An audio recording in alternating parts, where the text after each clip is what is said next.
Hey guys, வணக்கம். Welcome back to அம்மா பொண்ணு சேனல். இன்னைக்கு வரலட்சுமி விரதம்ங்க.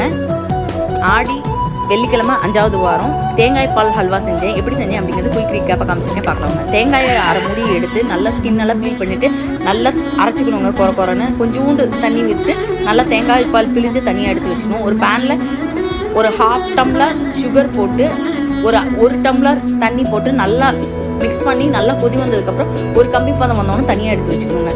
2 to 3 டேபிள் ஸ்பூன் நெய் போட்டு முந்திரி பருப்பை வறுத்து தனியாக எடுத்து வச்சுட்டு அதே பேனில் 2 to 3 டேபிள் ஸ்பூன் அரிசி மாவு நல்லா போட்டு கிளறிக்கிட்டே இருக்கணும். பச்சை வாசனை போனதுக்கப்புறம் தேங்காய் பால் ஊற்றி நல்லா கிளறிக்கிட்டே இருக்கணும்.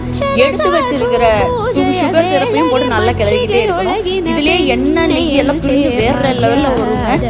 நல்லா கிளறிக்கிட்டே இருந்தீங்கன்னா ஒட்டாமல் சூப்பராக வருங்க. கடைசியாக நம்ம முந்திரி பருப்பும் ஏலக்காயும் போட்டு இறக்கணும்னா தேங்காய் பால் ஹல்வா ரெடி. இப்போ தான் என் சேனல் ஃபர்ஸ்ட் டைம் பார்க்குறீங்கன்னா ப்ளீஸ் சப்போர்ட் பண்ணி